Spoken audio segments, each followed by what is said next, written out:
All right, Nick. So this is what I'm looking for when I'm trying to decide which coins I should buy. I figured I would just do a video for you to try to make it easier. So the first thing we'll do is once we're logged in, we'll go over here to the markets tab, and you see it gives you the different markets once you click on it. Right now I have them sorted by volume, which means that the higher the volume, the more people are spending or trading. So that's what we want to look at, because if we buy something, we want to be able to sell it. Otherwise, we're kind of screwed. So you can see that Bytecoin has gone up 25.28%. There's the club coin you were talking about. So some of these have gone up or down, right? But there's still a high volume. There's still a lot of people trading. So like with Litecoin being down, it could mean that there's a lot of people buying it right now because it's down. So what I like to do is I like to click on the little ticker, and it takes a little bit just because I'm on my wireless laptop here. But so this one is not Bytecoin, this is ByteCent, right? BYC. So it tells you this is the last sale that was made on ByteCent, and it gives you the price. Not really sure what this thing is giving me the ball of death here.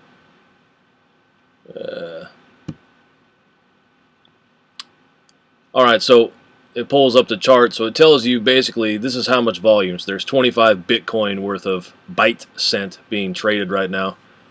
The current bid, so my bid price would be this 27,192. See, it just went red, it went down.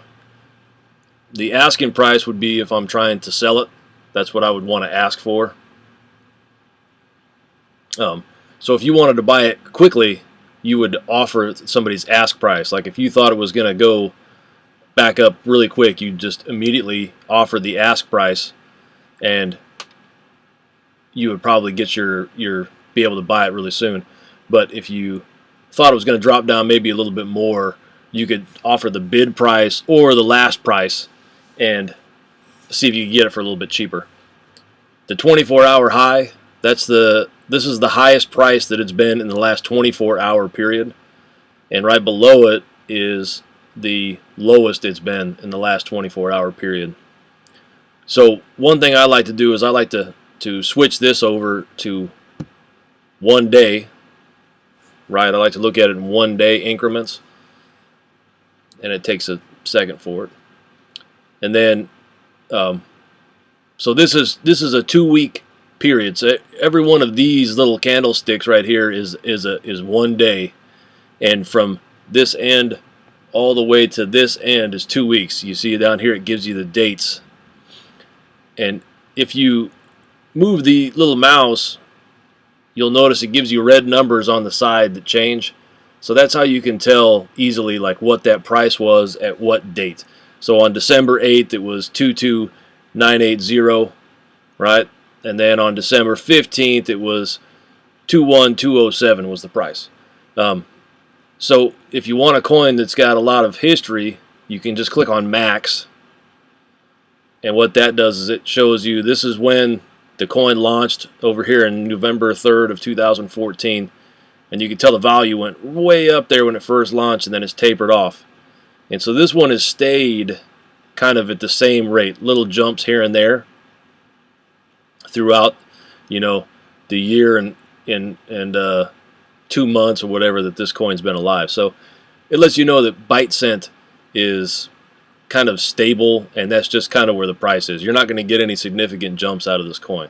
So because it's just kind of flat right here, and you're buying right there in the middle portion, it just kind of lets you know this might be a good coin to use, like if you were going to actually buy products with it, whatever it is that they're doing with it.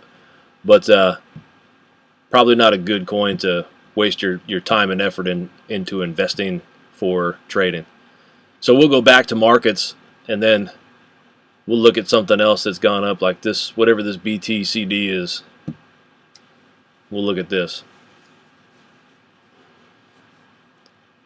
So once it opens up, I'll switch it to the maximum view and 1 day at a time, and we'll kind of try to take a look at what this coin's past history is, because you see this one has significant jumps like within the little 6 hour mark, right? We had a nice little low level here, a nice jump, and then we had a drop. But let's see what this thing looks like, you know, in the long haul.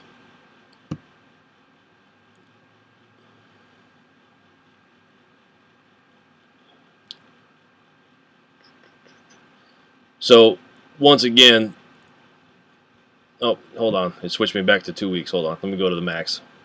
All right, so once again, this coin has started down low. You see it had its initial jump like after it first came out, and you see it's kind of dropped. You know, the difference between the valley and the highs here is pretty good, but you know, buying it down here, you're taking a little bit of a risk.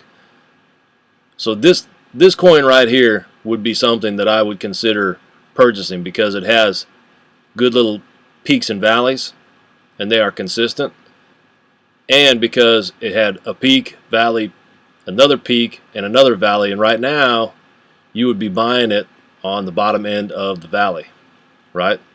So right now it's at 1964, where that bottom peak right there, if you look at the numbers, so on the 14th it was at 13.7931, and the current bid price is 196446. So this thing is probably back on the upswing.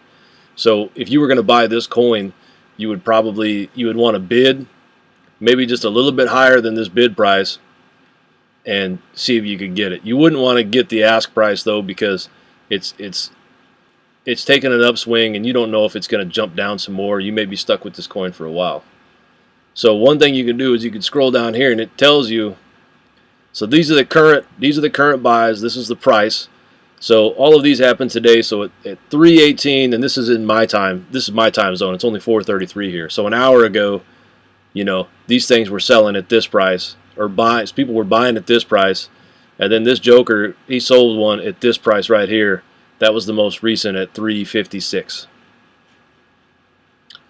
So this would possibly be a good coin to invest in. So that's what I look at when I look at these coins. So check it out, tell me what you think, and then